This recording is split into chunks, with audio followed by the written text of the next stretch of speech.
नमस्कार बालमित्रांनो, आज आपण चित्र पाहू. चित्राचे वाचन आणि चित्र वर्णन करणार आहोत. हे पहा, तुम्हाला एक चित्र दिसत आहे. या चित्रामध्ये काय काय दिसत आहे पहा बरे. हे चित्र कुठे असेल, कोणत्या ठिकाणचे चित्र आहे आणि मुले काय करत आहेत आणि एक महिला आहे, त्या कोण आहेत? बरोबर आहे. तर हे चित्र आहे एका डोंगर टेकडीवरचे. पहा, या ठिकाणी तुमच्यासारखे शाळेचे विद्यार्थी वृक्षारोपण करत आहेत. पहा कसे एकमेकाच्या मदतीने एक मुलगी आपल्या गावातून वृक्ष ची रोपटी आणत आहे. आपल्या डोक्यावर, तिच्या डोक्यावर 3 आपल्याला वृक्षाची रोपटी दिसत आहे. आणि बाई त्या मुलाला आणि मुलीला मार्गदर्शन करत आहे.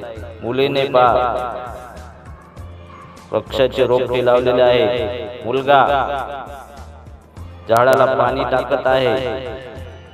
पहा आणखी काही झाडाचे रोपे आपल्याला तिथे दिसत आहेत, छोटी छोटी.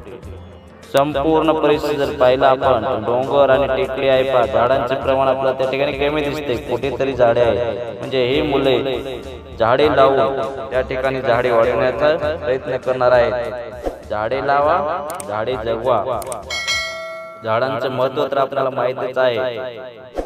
झाडामुळे आपल्याला ऑक्सिजन मिळते. आणि बाई त्या मुलांना सांगत आहेत की हे झाडे फक्त लावू नका, झाडे लावून त्याची जोपासना करा. एक झाड लावू मित्रा, त्याला पाणी घालू. एक झाड लावू मित्रा, त्याला कुंपण करू. एक झाड लावू मित्रा, मोठे झाल्यावर त्याच्या सावलीत खेळू. अशा प्रकारचे गीत आपण ऐकलेच असेल. त्याप्रमाणे झाडाचे खूप काही फायदे आहेत. म्हणून झाडे लावा आणि झाडे जगवा. तुम्हाला आणखी या चित्रात काय काय दिसते विचार करा बरे, आणि तुम्ही देखील झाडे लावा. तर यानंतर आपण एक दुसरं चित्र पाहूया. पहा या चित्रामध्ये तुम्हाला काय दिसते आहे, ते निळे काय आहे विचार करा. बरोबर आहे. तर हे चित्र आहे पहा एका महापुराचं. गावामध्ये पूर आलेला आहे. नदीच्या काठावर वसलेले गाव आहे आणि त्या गावामध्ये नदीचं पाणी घुसलं. पूर येणे म्हणजे काय, नदी पात्रामध्ये पाणी जास्त होणे. पाऊस जास्त आल्यानंतर पूर येतो. आणि हा पूर अचानक आल्यामुळे गावकऱ्यांना माहिती नाही. आणि मग ते काही लोक घरावर जाऊन बसलेले आहेत, घराच्या छतावर.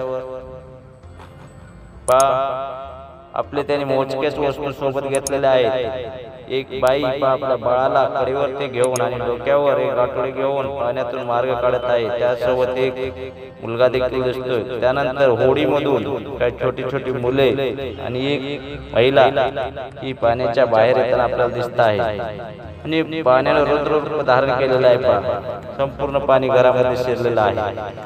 हे महापुराचं चित्र आपल्याला या ठिकाणी दिसत आहे. नमस्कार विद्यार्थी मित्रो,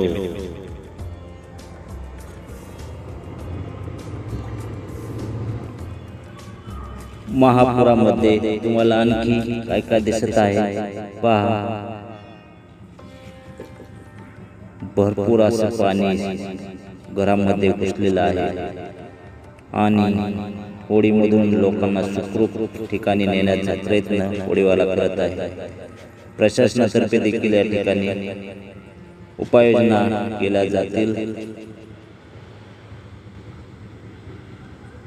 पुरामध्ये जे लोक अडकले आहेत त्यांना सुरक्षित ठिकाणी नेण्याचं काम प्रशासन करत असते. तुम्ही असा एखाद्या वेळेस प्रसंग अनुभवला आहे का? तुमचे गाव नदीच्या काठावर आहे का, किंवा पूर आल्यानंतर मला आठवतोय का? याविषयी आपल्या आई बाबांना विचारा, चर्चा करा.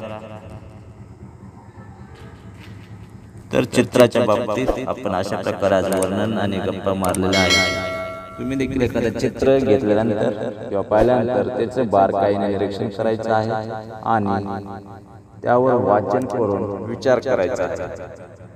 चित्र वाचन आणि चित्र वर्णन हे फार महत्त्वाचे आहे. धन्यवाद.